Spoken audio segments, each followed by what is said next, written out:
दरोगा का जो प्रारंभिक परीक्षा हुआ था 2021 में, इसके फर्स्ट शिफ्ट का ये सवाल है। सेकेंड शिफ्ट तो सारे सब्जेक्ट हम लोग कर लिए थे, ये फर्स्ट शिफ्ट का ज्योग्राफी का है और फर्स्ट शिफ्ट का हिस्ट्री हम लोग कर लिए थे। चलिए इसका पहला सवाल हम लोग देख लेते हैं जल्दी से। पहला सवाल है कि नामदफा नेशनल पार्क किस राज्य में स्थित है? अरुणाचल प्रदेश। और ये सवाल शायद हम मेंस में, जो बिहार दरोगा का मेंस का क्वेश्चन नंबर 9 में दिया गया है, ठीक है सर। और जो भी राष्ट्रीय अभ्यारण्य है, उद्यान है, ये सारे मेंस का सवाल जो है क्वेश्चन नंबर 9, उसमें आपको बढ़िया से हर राज्य का नाम दिया गया है। आप देख लीजिए सवाल की रिपीटेशन शुरू हो गई है। जो ही 19 तक में जाएंगे तो और देखिएगा कि सवाल बहुत सारे रिपीटेशन होगा, ठीक है साहब। तो आप और भी अभ्यारण्य को अगर देखना चाहते हैं तो आप चल जाइए मेंस का जो सवाल है दरोगा का 2022 का, उसके क्वेश्चन नंबर 9 में आपको आराम से वहाँ पर जितना भी अभ्यारण्य, राष्ट्रीय उद्यान, सारे चीज़ आपको मिल जाएगा साहब, ठीक है ना। तो नामदफा कहाँ है? अरुणाचल में। पाकुई कहाँ है? पाकुई कहाँ है? अरुणाचल प्रदेश। माउलिंग कहाँ है? अरुणाचल प्रदेश। तो एक बार जा कर के, इसका मतलब है कि हम भूल रहे हैं, रिपीट करना जरूरी है, इसीलिए करके हम यहाँ पर लिख दिए कि जाना कहाँ है, सीधा उसी पे चला जाना है कि बिहार दरोगा का मेंस का 2022 क्वेश्चन नंबर 9 में जाइएगा, वहाँ पर आपको राष्ट्रीय अभ्यारण्य आराम से मिल जाएगा साहब। क्योंकि टाइम का बचत भी करना बहुत ज़रूरी है, जो टॉपिक नहीं पढ़ा है उस पर टाइम देना है अब। चलिए साहब, बहुत बढ़िया। कर्क रेखा निम्नलिखित में से किन भारतीय राज्यों के समूह से होकर गुजरती हैं? क्या हो जाएगा? देखिए राजस्थान, मध्य प्रदेश तो सही है, बिहार आ गया गौरव बोरा, गुजरात, झारखंड, त्रिपुरा बिल्कुल सही है, मध्य प्रदेश, बिहार आ गया तो गौरव बोरा, झारखंड, पश्चिम बंगाल, मेघालय आ गया तो गौरव बोरा। तो आंसर क्या हो जाएगा इसका? बी हो जाएगा। चलिए साहब, कर्क रेखा की बात आई है तो कर्क रेखा को थोड़ा सा हम लोग देख लेते हैं। कर्क रेखा भारत के कुल कितने राज्यों से होकर के गुजरती है? 8 राज्यों से होकर के गुजरती है, समझिएगा साहब, 8 राज्यों से कर्क रेखा होकर के गुजरती है, ठीक है ना। और ये 8 राज्य, कभी हो सकता है कि इस तरह से सवाल पूछा है, कभी क्या होगा कि बोल देगा आपको कि कर्क रेखा से गुजरने वाले जो भारत के राज्य हैं, कर्क रेखा जिन जिन राज्यों से होकर के गुजरती है, उन राज्यों को पूरब से पश्चिम की ओर सजाएं, या पूछ देगा पश्चिम से पूरब की ओर सजाएं। तो इस तरह से सवाल आपसे पूछ सकता है। तो आपको साहब हर ढंग से, हर एंगल से सवाल को करके जाना है, तभी हो पाएगा। चलिए साहब, ये अपना वाला भारत हो गया, ठीक है साहब। चलिए अब देखिएगा, हम राज्य को थोड़ा डिनोट कर देते हैं। बताइए आप लोग राज्य कौन कौन से गुजरता है? तो ये हो गया आपका गुजरात, गुजरात के बाद ये कौन सा? हाँ, राजस्थान, राजस्थान। उसके बाद बताइए, एक मिनट थोड़ा सा 1 मिनट रुक जाइए, खोल दीजिए।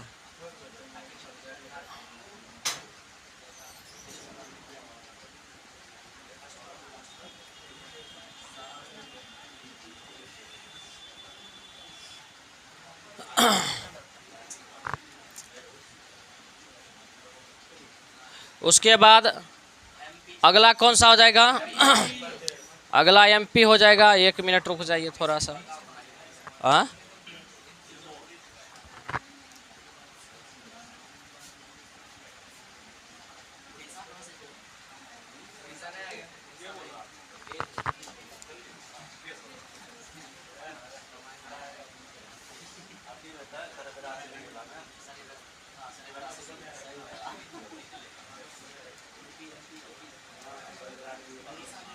हल्ला नहीं करना है साहब।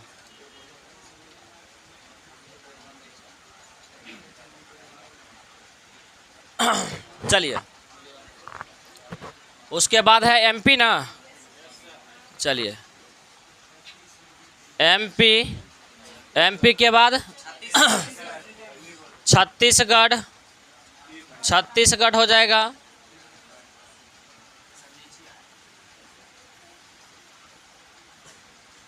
छत्तीसगढ़, उसके बाद देखिए झारखंड हो जाएगा, झारखंड के बाद पश्चिम बंगाल हो जाएगा, उसके बाद यहाँ पर त्रिपुरा और यहाँ पर आपका मिजोरम। ठीक है, इतना राज्य हो गया। तो आप यहाँ से क्रॉस लाइन गुजार दीजिए, कर्क रेखा मिला जुला करके, लगे कि हाँ कर्क रेखा गुजर रही है। चलिए साहब,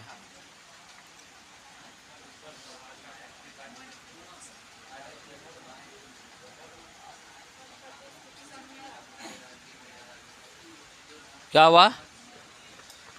अब देखिए ये था आपका गुजरात, ये आपका गुजरात, ये आपका राजस्थान, ये आपका एमपी, ये आपका छत्तीसगढ़, ये आपका झारखंड, ये आपका वेस्ट बंगाल, ये आपका त्रिपुरा और ये आपका मिजोरम। ठीक है साहब।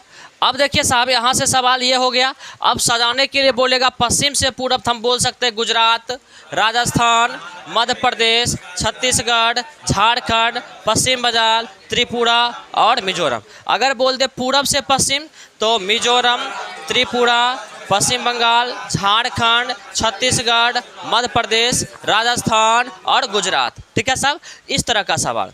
दूसरा बात आपसे पूछ सकता है कि बताइए कि भारत का वह कौन सा राज्य है जहां पर कर्क रेखा की लंबाई सबसे अधिक है? तो सबसे अधिक कर्क रेखा की लंबाई वो कहाँ है? एमपी में। सबसे कम जो है वो है राजस्थान में। कहाँ है वो? राजस्थान में सबसे कम। केवल राजस्थान का छोटा सा पैर निकला हुआ वहाँ से होकर के गुजरती है। ठीक है ना साहब। उसके बाद देखिए राजस्थान। उसके बाद अगर पूछेगा कि बताइए कि क्या कहते हैं राजधानी के बारे में, अगर पूछ दे कि राजधानी बताएगा कि बताइए कि गुजरात जो है, गुजरात जिस राज्य से क्या कहते हैं कर्क रेखा गुजरती है, इसकी राजधानी जो है सो कर्क रेखा के किस ओर अवस्थित है? उत्तर की तरफ या दक्षिण की तरफ? इस तरह से भी सवाल पूछ सकता है। तो याद रखिएगा, देख लीजिए किसकी राजधानी, क्योंकि स्पेशली इस 8 राज्य की राजधानी याद रखना है, कौन उत्तर है, कौन दक्षिण है, कौन सबसे नज़दीक है, कौन सी राजधानी सबसे दूर है, इसको याद रखिएगा साहब। चलिए अब देखिए गुजरात जैसे है तो गुजरात की जो है गांधीनगर ये दक्षिण, गांधीनगर ये दक्षिण हो जाएगा। ठीक है साहब। उसके बाद राजस्थान का जो होता है कहाँ राजधानी? जयपुर, ये उत्तर। ठीक है। उसके बाद एमपी का कहाँ? भोपाल। छत्तीसगढ़ का रायपुर। उसके बाद झारखंड का रांची और वेस्ट बंगाल का कोलकाता हो जाएगा। और उसके बाद त्रिपुरा का कहाँ है? अगरतला और आइजोल, मिजोरम का आइजोल। तो आप देखिए जो हम नीचे लिखे हैं उसकी राजधानी सारे दक्षिण है, जो हम लोग ऊपर लिखे हैं उसकी राजधानी कर्क रेखा से उत्तर है। तो याद रखिएगा, इधर से देखेंगे तो पश्चिम से दूसरा और पूरब से 2, याद रखेंगे कहाँ है? उत्तर की तरफ। मतलब इधर से दूसरा और इधर से 2, लॉजिकली याद रखिएगा। इधर से दूसरा की राजधानी और इधर से 2 की राजधानी कहाँ है? उत्तर की तरफ। इधर से दूसरा और इधर का 2 कहाँ है? उत्तर। बाकी सब दक्षिण। ऐसा नहीं बात है। चलिए अब पूछेगा कि 8 राज्यों से जो गुजरती है कर्क रेखा, इन 8 राज्यों में किसकी राजधानी जो कर्क रेखा से सबसे दूर है? तो याद रखिएगा कि राजस्थान की राजधानी ये कर्क रेखा से सबसे दूर है, सबसे दूर। और पूछेगा कि कर्क रेखा से सबसे नज़दीक की राजधानी वो है रांची के लगभग बीचों बीच होकर के गुजरती है। इसीलिए करके क्योंकि रांची का आधा से अधिक हिस्सा दक्षिण की तरफ पड़ता है, इस तरह से इसीलिए हम बोलते हैं कि दक्षिण की ओर अवस्थित है मुख्य शहर रांची। लेकिन याद रखिएगा कि रांची के बीचों बीच से होकर के गुजर जाती है, इसीलिए करके सबसे नज़दीक होगा, क्या होगा? रांची होगा सबसे नज़दीक। ये क्या हो जाएगा? रांची हो जाएगा साहब। तो कर्क रेखा से इतना बात हम लोगों को ध्यान में रखना है। ठीक है साहब। तो याद रखना है सबसे लंबी जो है सो कर्क रेखा कहाँ? एमपी में। सबसे कम कहाँ? राजस्थान में। सबसे दूर की राजधानी जयपुर। सबसे नज़दीक की राजधानी रांची। मतलब जिन 8 राज्यों से गुजरती है उसकी बात कर रहे हैं। ठीक है साहब। और यही से आपसे पूछेगा, बाकी तो मान लीजिए जम्मू कश्मीर के बारे में थोड़े पूछेगा आपसे। तमिलनाडु के बारे में थोड़े पूछेगा आपसे। चलिए इस तरह की बात है, ठीक है साहब। और पूछ दे कि बताइए कि सबसे अधिक जो है सो कर्क रेखा की लंबाई, तो एमपी में, सबसे जो है सो कम राजस्थान में, सबसे नज़दीक वाला रांची, सबसे दूर वाला जो है सो राजधानी जयपुर हो जाएगा।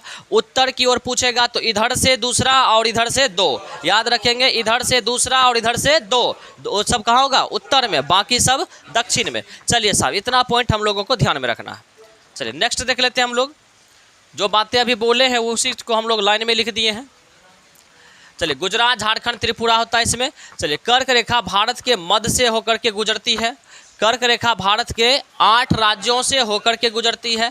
कई बार बोलेगा कि पश्चिम से पूर्व की तरफ सजाएं, तो हम लोग बोलेंगे गुजरात, राजस्थान, मध्य प्रदेश, छत्तीसगढ़, झारखंड, पश्चिम बंगाल, त्रिपुरा और मिजोरम। राजधानी की बात करेगा, अगर बोलेगा उत्तर या बोलेगा कि कर्क रेखा से ऊपर, तो जयपुर, अगरतला और आइजोल। पूछेगा कर्क रेखा के दक्षिण या नीचे, तब क्या बोलेंगे? गांधीनगर, भोपाल, रायपुर, रांची और कोलकाता, ठीक है साहब। पूछेगा कि सबसे दूर की राजधानी जो 8 राज्यों की है, तो क्या बोलेंगे? जयपुर। सबसे नज़दीक की राजधानी, तो क्या बोलेंगे? रांची। लगभग कर्क रेखा पर अवस्थित। सर्वाधिक लंबाई कर्क रेखा की मध्य प्रदेश में, सबसे कम जो है सो वो राजस्थान में।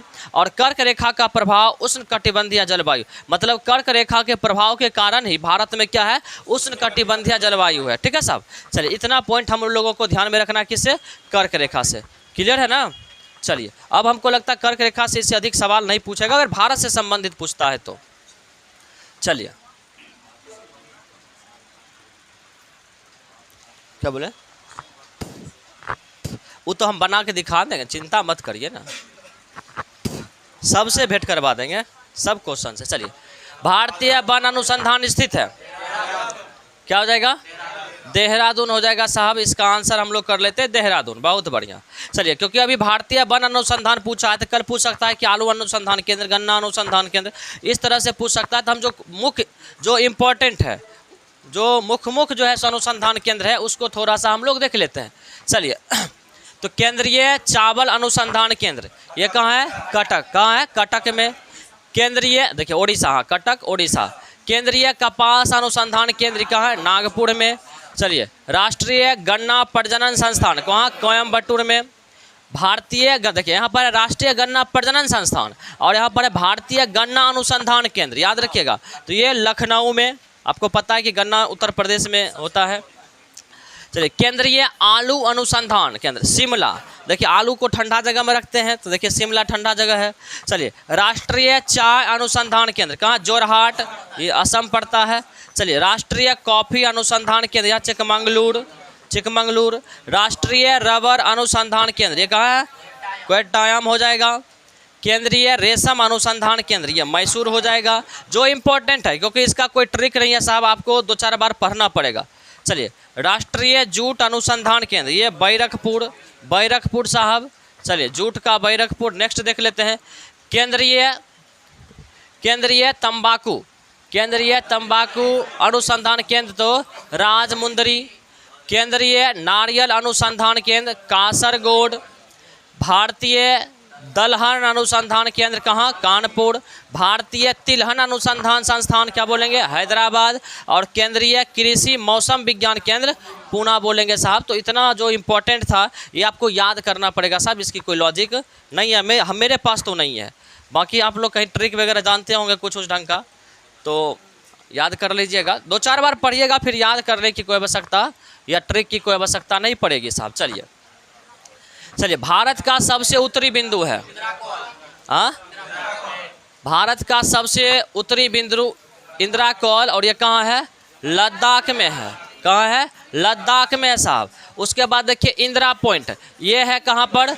ये जो है सो सबसे दक्षिणी पॉइंट है, सबसे दक्षिणी पॉइंट है। और अंडमान निकोबार का जो निकोबार द्वीप है वहाँ पर ये अवस्थित है। कौन? इंदिरा पॉइंट। ये भारत की सबसे दक्षिणतम है, भारत की सबसे दक्षिणतम बिंदु इंदिरा पॉइंट, या इसी को बोलते हैं पिगमेलियन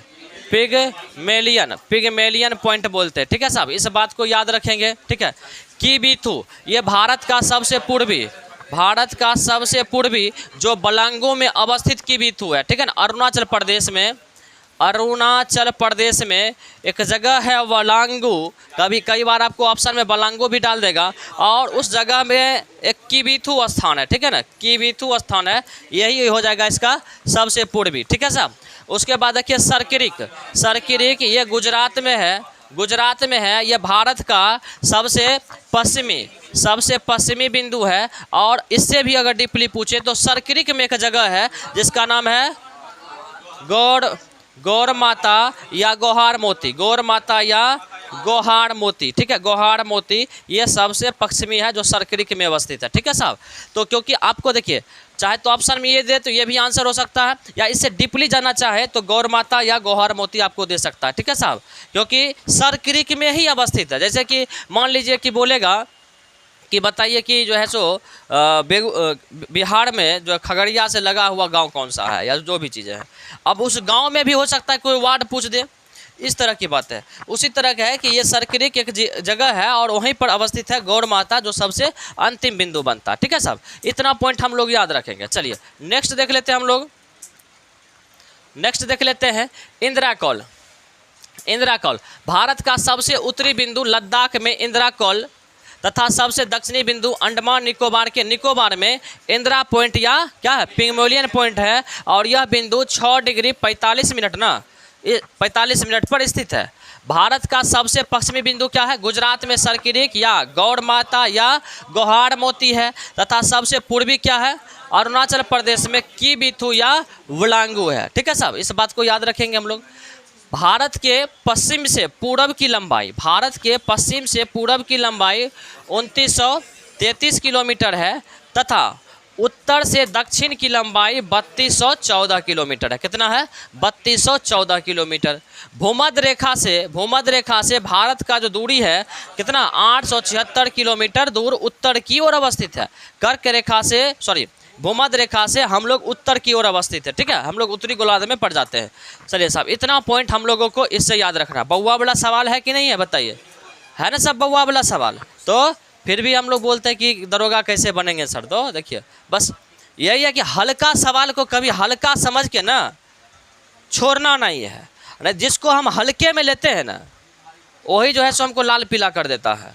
कारण यह है कि जिसको हम लोग जितना इग्नोर करेंगे ना, याद रखिए आपको वो लोग उतना आपको इग्नोर करेगा। आप जितना इग्नोर करिएगा उसका सूद जोड़ करके आपको इग्नोर करेगा, चाहे वो सवाल हो या इंसान हो। आया समझ बात है।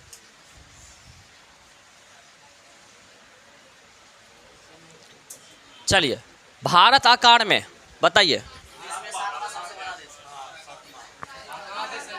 एक दिन फाउंडेशन बैच में हम बोल रहे थे ना कि एगो लड़की हमको बोली थी कि भैया आप हमको बता दीजिए, अब हम आपको तनी बता देंगे। तो हम बोले ठीक है बढ़िया बात है।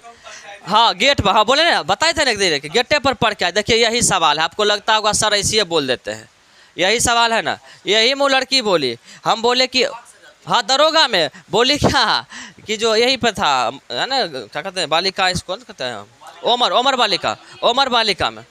मेरा ज्ञान यहाँ ख़त्म हो जाता दिशा का। तो ओमर बालिका में तो हम बगल में बैठी हुई थी, तो हमको बोली क्या कि कितना बनाए हैं, तो बोले बनाए हैं लेकिन रिजल्ट लायक नहीं बनाए हैं। तो बोला कि ऐसा करिए ना हम भी उतने बनाए, तनिए मनिए दूर है रिजल्ट से, तो थोड़े आप बता दीजिए थोड़े हम बता देंगे। बोले बहुत बढ़िया, तो बताना आप शुरू करिए हमको। तो हमको बोली कि कौन बता दे बताइए। तो हम बोले कि ये जो सवाल है भारत आकार में ये कौन आंसर होगा। हम लग रहा है कि हमको ना क्या कहते हैं, हमको लग रहा है कि छठा होगा।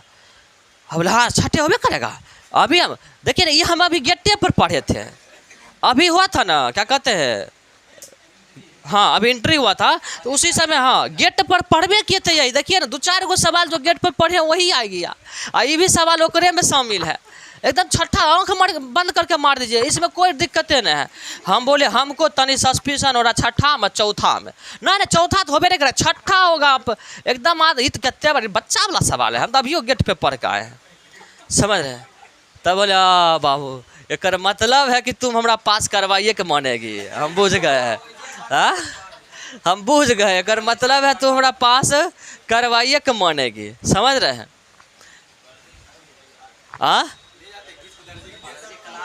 तो हम हाँ तो हम बोल दिए कि बाबू तुम कितना जानती है, हम बुझ गए, न हमरा उधो को लेना न माधो को देना, अपन सवाल अपना पास रख भाई। सीधा बात है। चलिए चलिए, तो विश्व में कौन सा आ जाएगा? 7वां। आपको कभी बोलते होंगे तो लगता होगा सर ऐसे ही बोल दिए है, ऐसा बात नहीं है। कहीं कहीं ना, हाँ, जब जो चीज़ होता है वो चीज़ हम बोल देते हैं कि सवाल आ गया ना आपके पास, जो जो कहानी बोले हैं किसी एग्जाम में, तो उस चीज़ आपको मिलेगा आगे जा करके। चलिए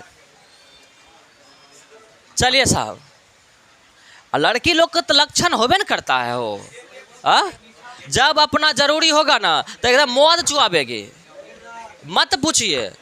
भालो फटल ढोलको जैसा घर में बोलती होगी, लेकिन आपके सामने में इतना मौत चुआबेगी, इतना शहद निकालेगी, मत पूछिए।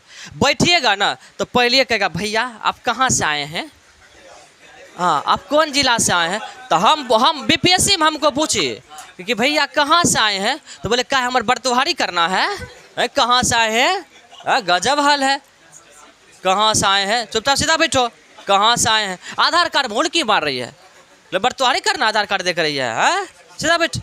बाकी तोरा चक्कर में हमारे बिहार पुलिस गए है, तो एक बार बिहार पुलिस भरे थे शुरू में, जब कंपटीशन शुरू किए थे तब हमको बोली कि बेटा की लड़की थी, पटना बेटा की, पटना में सेंटर पड़ा था, ये राजेंद्र नगर टर्मिनल है ना, उसके सामने कॉलेज है ना, जस्ट सामने, उसी में सेंटर पड़ा था मेरा। और बैठ गए, हाँ बैठ गई, लड़की थी हाँ कोई भी है, हाँ कॉमर्स कॉलेज, तो वो बैठ गई। तो हमको बोली कि मतलब इसी तरह भैया कहाँ से आए, तखन हम नए थे कंपटीशन की दुनिया में, तो हमको भी बोली भैया, तो हम बहुत फुलक गए, चलो भैया तो कोई बोली है, ठीक है ना। अच्छा भैया बोली थी, ज़्यादा सोचना नहीं है, ठीक है। तो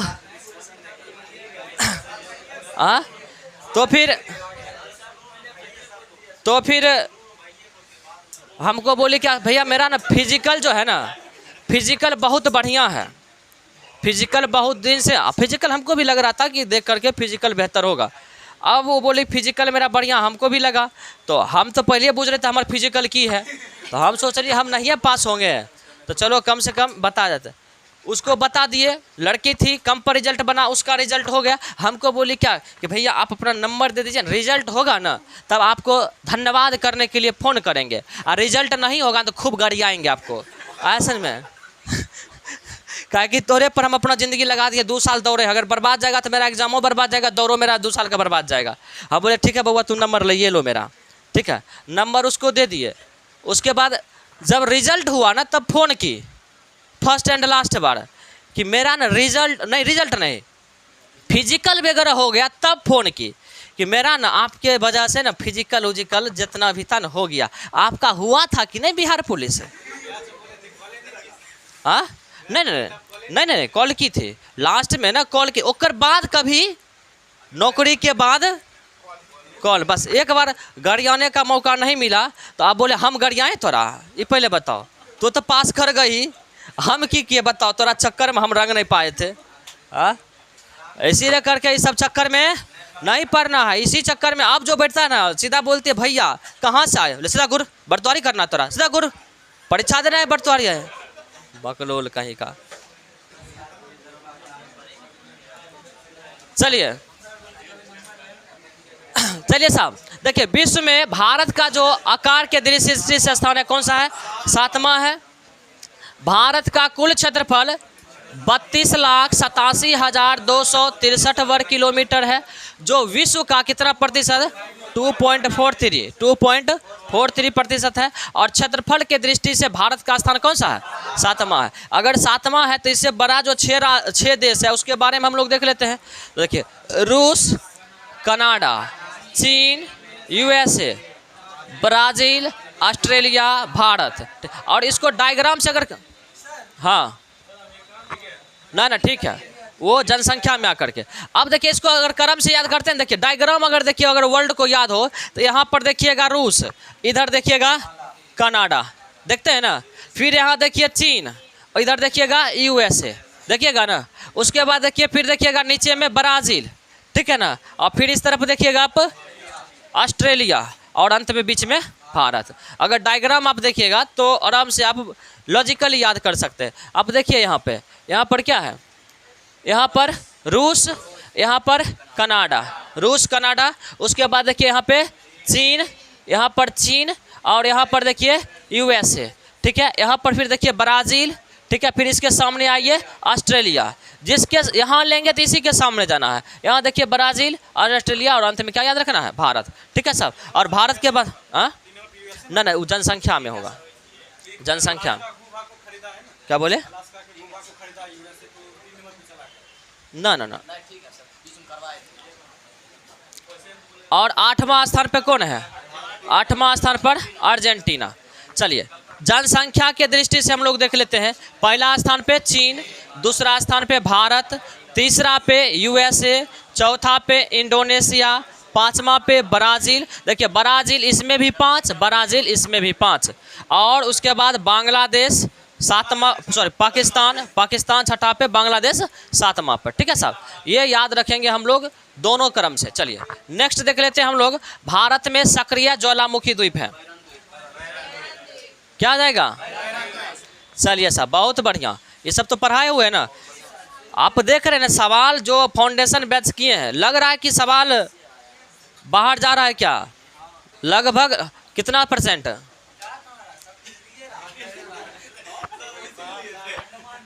देखिए जो बोलना है ना एकदम सामने बोलना है, ठीक है। पीठ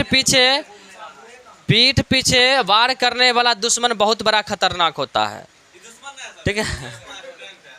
तो इसीलिए करके हाँ सामने से देखिए सवाल हम बोल चुके हैं कि जो फाउंडेशन 10% का कोई माँ बाप नहीं है, अभी बोलेगा इडली तो कल बोलेगा डोसा, सीधा बात है। 10% का कोई माँ बाप, लेकिन रिजल्ट जितना पर बनता है उसमें कोई बट नहीं होगा। सवाल तो आप देख ही रहे हैं।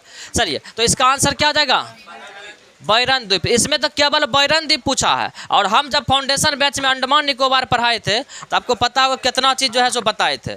चलिए साहब तो याद रखिएगा कि बैरन द्वीप जो है सो ये कहाँ है, अंडमान निकोबार में। और स्पेशली पूछे कि निकोबार में, देखिए यहाँ पर दिया हुआ कार निकोबार, लैंडफॉल द्वीप, लिटिल द्वीप, देख रहे हैं ये तो द्वीप की बात कर रहा है। तो ये बैरन द्वीप है, तो ये अंडमान में है। किस में है, ये अंडमान में है, अंडमान में है। और ये है सक्रिय, भारत का सबसे अधिक सक्रिय, भारत का सबसे सक्रिय ज्वालामुखी है, ठीक है साहब। और यहीं पर अंडमान में ही एक और है नारकोंडम,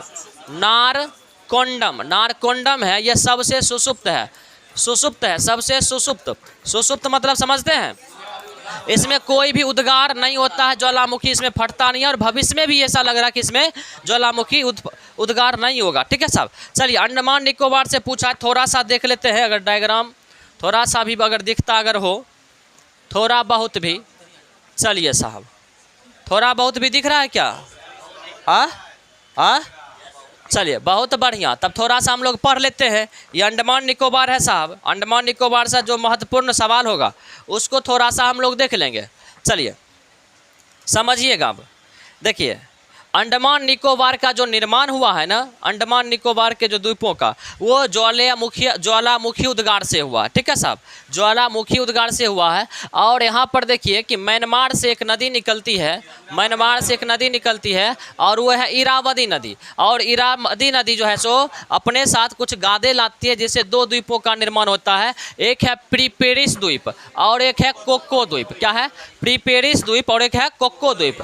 तो प्रीपेरिस द्वीप और कोको द्वीप दोनों किसका है, म्यांमार का है। किसका है, म्यांमार का है। और यहाँ पर देखिए, यहाँ पर जो है सो ये जो आप देख रहे हैं ना, ये है आपका कौन सी, ये है आपका अंडमान निकोबार। आप देखिए ये टुकड़ा जो आपको दिखा रहे हैं ये सारे अंडमान का हिस्सा है, ये अंडमान का हिस्सा, समझिएगा साहब। तो 4 टुकड़ा हम और भी हैं। आपको पता है कि अंडमान निकोबार में कुल मिलाकर के 247 है ना, 247 है। लेकिन जो इम्पोर्टेंट है उसको पढ़ेंगे तो कुल मिला के 4 भागों में इसको हम बांट के पढ़ लेते हैं, क्योंकि जो इम्पोर्टेंट है उसी को हम लोग देखेंगे। और यहाँ से देखिए निकोबार आपका शुरू हो जाता है, दिख रहा है क्या, यहाँ से निकोबार शुरू हो जाता है, यहाँ से निकोबार शुरू हो जाता है। यहाँ भी देखिए निकोबार है, ये भी निकोबार है, ये भी निकोबार, ठीक है साहब। और यहाँ पर जो आप देख रहे हैं ये सुमात्रा द्वीप है और ये आपका इंडोनेशिया है, ठीक है साहब, इंडोनेशिया है। अब देखिए यहाँ से सवाल कैसे आएगा, ये कोको द्वीप किसका बोले, म्यांमार का है। और इस दोनों के बीच में एक चैनल है, इसको बोलते हैं कोको चैनल। क्या बोलते हैं, कोको चैनल। तो ये देखिए 1 2 3 4 ये हो गया अंडमान का हिस्सा, और 1 2 3 4 ये हो गया निकोबार का हिस्सा। ऐसे और भी है, लेकिन जो इंपॉर्टेंट है उसको हम लोग पढ़ेंगे। अब देखिए इस दोनों के बीच में कोको चैनल और अंडमान के बीच में कौन सा क्या कहते हैं चैनल है, कोक्को द्वीप और अंडमान के बीच में, उत्तरी अंडमान के बीच में कौन सा चैनल है? कोक्को चैनल है। कौन सा चैनल? कोक्को चैनल है। और यहाँ पर एक डॉट देख रहे हैं, ये उत्तरी अंडमान का एक छोटा सा द्वीप है, इसको बोलते हैं लैंडफॉल द्वीप। तो अगर आपको पूछे कि कोक्को चैनल किसके बीच है, तो आप बोल सकते हैं कि कोक्को द्वीप और उत्तरी अंडमान, या बोल सकते हैं कोक्को द्वीप और क्या कहते हैं लैंडफॉल, क्योंकि ज़्यादा डीपली पूछना चाहेगा तो लैंडफॉल द्वीप। आया समझ में? और लैंडफॉल द्वीप किसका हिस्सा है? उत्तरी अंडमान का हिस्सा। किसका हिस्सा है? उत्तरी अंडमान का हिस्सा। क्लियर है साहब? चलिए नेक्स्ट देख लेते हैं साहब। ये देखिए, ये हो गया आपका उत्तरी अंडमान, इसको क्या बोलेंगे? उत्तरी अंडमान। और ये हो गया आपका मध्य अंडमान, ये जो आप देख रहे हैं ना, ये हो गया आपका उत्तरी अंडमान, ये हो गया आपका मध्य अंडमान, ये हो गया आपका दक्षिण अंडमान, और ये हो गया आपका लिटिल अंडमान। ये हो गया आपका लिटिल अंडमान। ऐसा नहीं बात है। अब देखिए साहब, यहाँ पर एक चैनल देख लिए, कोक्को चैनल देख लिए ना। अब देखिए सेकेंड चैनल आपको देखना है। सेकेंड चैनल आपको मिलेगा यहाँ पे, ये चैनल देख रहे हैं, ये चैनल, ये क्या है? ये दक्कन पास है। क्या है ये? दक्कन पास है। ये दक्कन पास है। तो पूछा जाएगा कि दक्कन पास किसके किसके बीच अवस्थित है, क्या बोलेंगे हम लोग? तो लिटिल अंडमान और दक्षिणी अंडमान। उसके बाद देखिए यहाँ पर कितना डिग्री चैनल है? 10 डिग्री चैनल है। क्या है ये? 10 डिग्री चैनल है। ये किसके बीच अवस्थित है? देखिए, ये दो ढंग से बोल सकते हैं, चाहे तो बोल सकते हैं लिटिल अंडमान और कार निकोबार, या बोल सकते हैं अंडमान और निकोबार, क्योंकि यहाँ से टोटल अंडमान हो जाता है, यहाँ से टोटल निकोबार हो जाता है। और समझ बात है, तो दोनों बात बोल सकते हैं। इसीलिए करके ज्योग्राफी में ऑप्शन पर डिपेंड करता है। अगर बोलेगा तो बोल सकते हैं लिटिल अंडमान और कार निकोबार डीपली में। ऐसे नॉर्मली पूछेगा 10 डिग्री चैनल, तो ये हो जाएगा अंडमान और निकोबार। कई बार सवाल आता है कि अंडमान और निकोबार को कौन अलग करता है? 10 डिग्री चैनल। लेकिन डीपली थोड़ा सा पूछना चाहेगा तो याद रखिएगा लिटिल अंडमान और कार निकोबार। क्लियर है साहब? चलिए नेक्स्ट देख लेते हैं। अब एक चैनल देखिए, यहाँ पर आप देखिए, पहले नाम जान लीजिए, इसका नाम जान लिए, इसको क्या बोले थे? उत्तरी अंडमान। उसके बाद मध्य अंडमान, उंगली पर याद रखिए। उसके बाद दक्षिण अंडमान, उसके बाद लिटिल अंडमान, ठीक है ना। उसके बाद देखिए कार निकोबार, क्या है? कार निकोबार, यह है कार निकोबार। उसके बाद देखिए यह है कोरमाता द्वीप। क्या है? कोरमाता द्वीप। उसके बाद देखिए यह है लिटिल निकोबार, और इसके बाद ये देखिए है ग्रेट निकोबार। ऐसा नहीं बात है? तो याद रखेंगे उत्तरी अंडमान, उसके बाद मध्य अंडमान, उसके बाद दक्षिणी अंडमान, लिटिल अंडमान, उसके बाद फिर याद रखिए कार निकोबार, कोरमाता, उसके बाद लिटिल निकोबार और ग्रेट निकोबार। ठीक है साहब, क्रम से। अब देखिए साहब, यहाँ पर आप देखिए कि कार निकोबार, ठीक है ना, कार निकोबार, और यहाँ पर देखिए आप है लिटिल निकोबार, है ना, लिटिल निकोबार, दोनों के बीच में क्या है? सैम्बेरो चैनल। कई बार होगा कि दो तरह से बोल सकते हैं, क्योंकि ये कोरमाता द्वीप लिटिल निकोबार का हिस्सा है। समझ रहे हैं ना? लिटिल निकोबार का हिस्सा कौन है? कोरमाता है। तो आप ये सैम्बेरो जो चैनल है ना, सैम्बेरो चैनल, इसको दो ढंग से बोल सकते हैं। आप बोल सकते हैं कार निकोबार और लिटिल निकोबार के बीच में है, ठीक है, या फिर बोल सकते हैं आप कोरमाता द्वीप और लिटिल निकोबार के बीच है। आसान बात है। क्यों? क्योंकि ये कोरमाता द्वीप इसी का हिस्सा है। तो आपको डीपली पूछना चाहेगा तो बोलेंगे कोरमाता द्वीप और किसके बीच में? लिटिल निकोबार। ऐसे साधारण हम बोलेंगे कार निकोबार, और वो डिपेंड करता है किस पर? ऑप्शन पर डिपेंड करता है। चलिए उसके बाद देखिए एक चैनल और है यहाँ पे, यहाँ पर देखिए लिटिल निकोबार और ग्रेट निकोबार। लिटिल निकोबार और ग्रेट निकोबार, इन दोनों के बीच में एक और चैनल है जिसको बोलते हैं सेंट जॉर्ज चैनल। क्या बोलते हैं? Saint George channel. आ रहा समझ बात है? चलिए उसके बाद देखिए सेंट जॉर्ज चैनल। उसके बाद देखिएगा सबसे अंतिम है ग्रेट निकोबार। ग्रेट निकोबार जो इंडोनेशिया है, इंडोनेशिया के सुमात्रा से जो अलग होता है, किस चैनल से? ग्रेट चैनल से। किस चैनल से? ग्रेट चैनल से। तो आप देखिए कि कोक्को चैनल किसके किसके बीच था? कोक्को द्वीप और उत्तरी अंडमान। दक्कन पास किसके बीच में था? दक्षिणी अंडमान और लिटिल अंडमान। 10 डिग्री चैनल बताइए, अंडमान निकोबार, ठीक है ना साहब। सैम्बेरो चैनल बताइए, कार निकोबार और लिटिल निकोबार। उसके बाद देखिए क्या कहते हैं आपका आ गया ग्रेट चैनल, ये किसके बीच में है? और Saint George channel, Saint George, little और ग्रेट, ठीक है साहब। इतना पॉइंट याद रखेंगे। चलिए अब थोड़ा सा और देख लेते हैं हम लोग। यहाँ पर लिख दिए कि सवाल की प्रकृति क्या हो सकती है। चलिए अब देखिए साहब, यहाँ पर देखना हम लोगों को कि यहाँ पर देखिए एक पर्वत चोटी है, ठीक है ना, उत्तरी अंडमान में एक पर्वत चोटी है, और यह है सैंडल पीक। कौन है? Sandal peak. और ये अंडमान निकोबार की सबसे ऊंची चोटी है, अंडमान निकोबार की सबसे ऊंची चोटी है। उसके बाद देखिए सेकेंड है मध्य अंडमान में एक और है, एक और पर्वत चोटी है माउंट डिओवली। कौन है? माउंट डिओवली। उसकी ऊंचाई 515 मीटर है। फिर देखिए अगला है माउंट कोयबो, माउंट कोयबो और माउंट हैरियट। माउंट कोयबो और माउंट हैरियट है, ये किस में है? दक्षिणी अंडमान में। उसके बाद एक और याद रखिएगा, माउंट थुलियट। माउंट थुलियट ये कहाँ है आपका? ये है ग्रेट निकोबार में, देख रहे हैं ना, ग्रेट निकोबार में। अब देखिए यहाँ के कुछ द्वीपों का नाम भी बदला गया है, यहाँ के कुछ द्वीपों का नाम भी बदला गया, क्योंकि देखिए डायग्राम समझाना चाहेंगे तो पूरा एक क्लास का डायग्राम होता है ना, लेकिन उतना जल्द हम लोग नहीं कर पाएंगे अभी। चलिए अब देखिए साहब, यहाँ पर सक्रिय, देखिए बैरन की बात बोला है ना, तो बैरन क्या है? सक्रिय ज्वालामुखी है, और ये देखिए कहाँ पर अवस्थित है, देख रहे हैं ना। चलिए उसके बाद देखिए रॉस द्वीप। रॉस द्वीप जो था ना अंडमान निकोबार का, अंडमान का हिस्सा है, ठीक है ना, जो क्या कहते हैं दक्षिणी अंडमान और मध्य अंडमान दोनों के बीच में है, और ये हिस्सा है दक्षिणी अंडमान का। इसका नाम जो क्या कर दिया गया? सुभाष चंद्र। रॉस का बॉस द्वीप, याद रखिएगा, रॉस का बॉस द्वीप, ठीक है ना, रॉस का नाम बॉस द्वीप। चलिए उसके बाद देखिए हैवलॉक द्वीप का नाम बदल करके स्वराज द्वीप, स्वराज द्वीप, ठीक है साहब। उसके बाद देखिए नील द्वीप का नाम बदल करके शहीद द्वीप, नील द्वीप का शहीद द्वीप। आया समझ? शहीद मतलब क्या? शूद्र ग्रह पे पहुंच मतलब मर जाना। तो जब मरता है तो आदमी उसका शरीर कैसा पड़ जाता है? बोलते हैं ना कि सांप काट लिया नीला पड़ गया, नीला पड़ जाता है ना। तो याद रखिएगा, लॉजिकली देखिए याद रहेगा, नहीं तो फिर कन्फ्यूज कर दीजिएगा। हैवलॉक मार दीजिएगा रॉस में, रॉस मार दीजिएगा बॉस में, कोई कहीं कहीं घुमा दीजिएगा, इसीलिए लॉजिकली याद रखेंगे। चलिए साहब इतना बातें हो गया ना, चलिए बहुत बढ़िया। और एक और बताया आपको कि नारकोंडम ये क्या है? ज्वालामुखी, सुषुप्त ज्वालामुखी है। चलिए इतना पॉइंट हम लोगों को ध्यान में रखना। और एक बात और याद रखिएगा कि जो अंडमान निकोबार की जो राजधानी है पोर्ट ब्लेयर, ये कहाँ अवस्थित है? तो दक्षिणी अंडमान में। कहाँ अवस्थित है? दक्षिणी अंडमान में। इतना पॉइंट हम लोग ध्यान में रखेंगे इसे। चलिए नेक्स्ट देख लेते हैं हम लोग। बहुत बढ़िया। भारत में चाय उत्पादन में प्रथम स्थान किस राज्य का है? चलिए क्या हो जाएगा? असम होगा, असम हो जाएगा। चलिए बहुत बढ़िया, बहुत बढ़िया। चलिए तो होशियार है, सब लड़का होशियार है। तो चलिए साहब देखिए, भारत में चाय उत्पादन में प्रथम स्थान किसका है? असम में है। चाय जो है यह उष्ण कटिबंधीय एवं उपोष्ण कटिबंधीय पौधा है, ठीक है। चाय जो है उष्ण कटिबंधीय और उपोष्ण कटिबंधीय जलवायु में पाया जाता है, और जो ये क्या है? पेय पदार्थ है, ठीक है, पीने के लिए प्रयोग करते हैं। चाय के लिए कौन सी मिट्टी चाहिए? लेटेराइट मिट्टी होनी चाहिए साहब, चाहिए, ठीक है ना, चाहिए। भारत विश्व में चाय का सबसे बड़ा क्या है? उपभोक्ता है, ऐसा नहीं बात है। तथा चीन के बाद सबसे बड़ा क्या है? उत्पादक है। उत्पादन में दूसरा स्थान पे हम लोग, और उपयोग करने में हम लोग कौन सा स्थान है? तो याद रखेंगे हम लोग, उपयोग करने में पहला और उत्पादन करने में दूसरा। चलिए भारत दुनिया में चाय का चौथा सबसे बड़ा क्या है? निर्यातक है। मतलब दूसरे जगह भेजने में, विदेशों में भेजने में, बेचने में हम लोग चौथा स्थान पे, अपने प्रयोग करने में पहला और उत्पादन करने में दूसरा, ठीक है। तो याद रखिएगा पहला दूसरा चौथा, पहला दूसरा चौथा। चलिए पहला मतलब उपयोग, पीने में पहला, उपजाने में दूसरा और बेचने में चौथा। चलिए बहुत बढ़िया।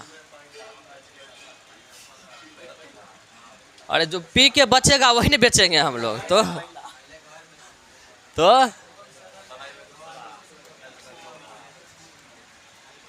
चलिए नेक्स्ट देख लेते हैं, क्योंकि पहला दूसरा पूछा है तो हम लोग याद रखेंगे। चावल में पहला कौन है? पश्चिम बंगाल। कौन है? ये उत्पादन की बात कर रहे हैं, उत्पादकता की बात नहीं कर रहे, प्रतिशत उत्पादकता की बात नहीं कर रहे हैं हम लोग, उत्पादन की। और याद रखिएगा ये सारे डाटा करेंट से जुड़ा हुआ होता है। आप जब भी एग्जाम दीजिए तो उस समय का जो डाटा होता है करेंट का, उसको देख करके जाइए। अभी कुछ ऐसा चीज़ है, फसल है कि जो लगभग वो राज्य ही सब दिन अव्वल होता है, तो वो हम लोग लिख दिए हैं। बाकी चीज़ें एक बार देख करके जाइएगा करेंट से रिलेटेड जब होगा। तो चलिए गेहूँ, गेहूँ में कौन? उत्तर प्रदेश। गन्ना में उत्तर प्रदेश। कपास महाराष्ट्र। मक्का महाराष्ट्र। सोयाबीन, इसीलिए सोया प्रदेश मध्य प्रदेश को कहा जाता है। जूट पश्चिम बंगाल। मूंगफली गुजरात, मूंगफली Gujarat. Rubber Kerala. Coffee Karnataka, coffee Karnataka. केसर, केसर जम्मू कश्मीर। चलिए बहुत बढ़िया साहब, बहुत बढ़िया।